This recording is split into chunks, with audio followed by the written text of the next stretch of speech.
আজকে আবারও নিয়ে আসলাম কেকের রেসিপি। তো আমার ননদের জামাইয়ের জন্মদিন, উনি আবার কেকে বেশি ক্রিম খায় না, তো হালকা পাতলা ক্রিম দিয়ে কেক ডেকোরেশন করলাম, সেটাই আপনাদের সাথে শেয়ার করব।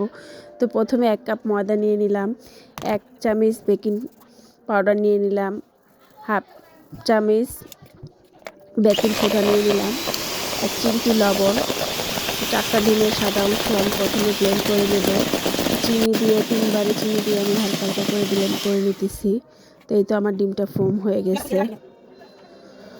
তো ডিমের 4টা কুসুমগুলো দিয়ে দিব, দিয়ে আর একটু ব্লেন্ড করবো। তো এখন ভ্যানিলা এসেন্স দিয়ে দিতেছি 1 চামচ, হাফ কাপ তেল দিয়ে দিতেছি। এখন আর একটু ব্লেন্ড করে নেব।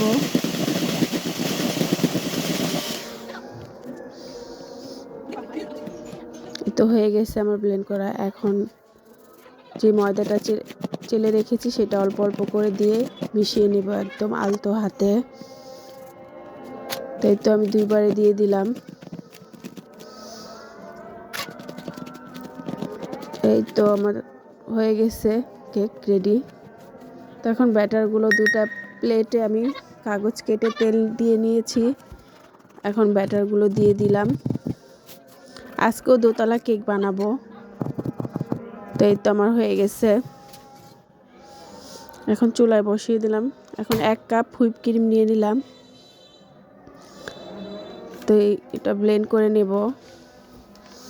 আমি ক্রিমে চিনি দেই না, যে ক্রিমের মিষ্টিটা থাকে সেটা দিয়ে আমি বানাই।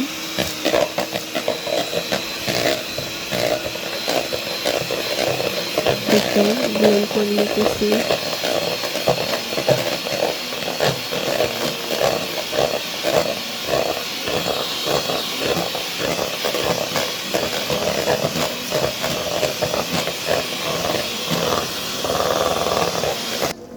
একটু আমার ব্লেন্ড করা হয়ে গেছে। এখন কেকটাও আমার হয়ে গেছে, কাটি ঢুকিয়ে দেখলাম।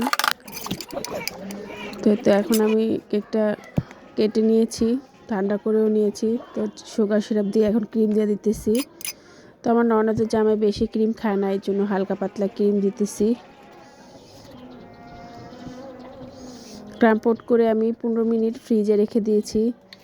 এখন হালকা একটু আকাশি কালার রং দিয়ে আমি কেকের ফুল বানাবো, সেটা ডিজাইন করব। কেকের ফিনিশিং দেখে আপনারা বলবেন না যে কেকের ফিনিশিং সুন্দর হয়নি। তো আমি ক্রিম কম ব্যবহার করেছি, তার জন্য কেকের ফিনিশিং সুন্দর হয়নি। তো যার জন্মদিন সে কাটতেছে, সেটা আপনাদের সাথে একটু শেয়ার করলাম। ধন্যবাদ সবাইকে। আল্লাহ হাফেজ।